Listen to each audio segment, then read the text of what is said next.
તમે જોઈ રહ્યા છો સનસ્ટાર ન્યૂઝ, હર હંમેશ સત્યની સાથે નિર્ભય, હડીખમ।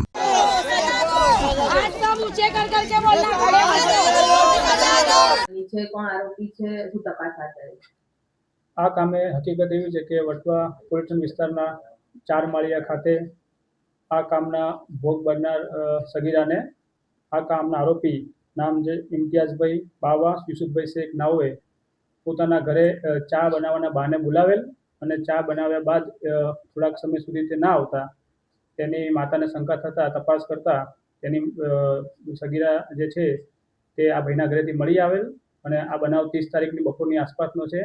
જે તે દિવસે તેની માતાને તેઓએ કંઈ જણાવેલ નહીં, પરંતુ ગઈકાલે એટલે કે તારીખ 1ના રોજ એની માતાને સમગ્ર ઘટનાનું વર્ણન કરતા એની માતા પિતા સાથે અત્રે આવી ફરિયાદ કરતા કાયદેસરની જરૂરી ફરિયાદ લઈ અને ફરિયાદ દાખલ કરવામાં આવેલ હતી। આરોપીનું બેકગ્રાઉન્ડ શું છે અને એને શું ધમકી સગીરાને આપી હતી?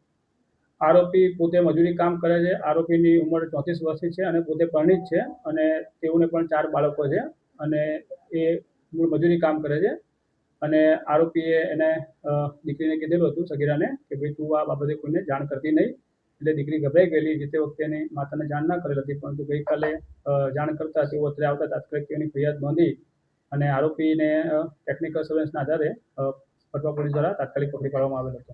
આરોપીનો બેકગ્રાઉન્ડ શું છે? કામ ધંધો શું કરે છે? પરિણીત છે, અપરિણીત છે?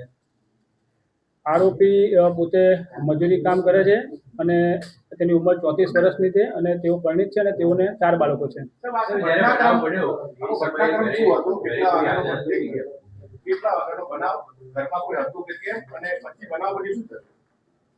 આખો ઘટનાક્રમ એવો છે કે 30 તારીખના બપોરે 3 વાગે આ જે આરોપી છે ઇમ્તિયાઝભાઈ તેઓ પોતાના ઘરે હતા અને આ જે સગીરા છે તેઓની માતાને જણાવેલ કે ઘરે કોઈ નથી તો ચાય બનાવવામાં તમારી દીકરીને કહેજો કે મને મદદ કરે, તો તેઓની માતાએ એને મોકલી આપેલ, પરંતુ થોડોક ટાઈમ થતાં તે આવેલ નહીં, એટલે માતા ચેક કરતા તેઓને શંકાસ્પદ બધું જણાઈ આવેલ એમના ઘરે જતા, જેથી તેઓને દીકરીને લાવીને પૂછતા પ્રથમ તો કોઈ હકીકત જણાવેલ નહીં, પરંતુ ગઈકાલે દીકરી ગભરાઈ ગયેલો સગીરા ગઈકાલે સમગ્ર ઘટના એમની માતાએ ફરી પૂછતા તેને આખી ઘટનાનું વર્ણન કરતા તાત્કાલિક તેમની માતાને પિતા અત્રે પોલીસ સ્ટેશન આવતા પોલીસ દ્વારા એની ફરિયાદ નોંધી લેવામાં આવેલ હતી।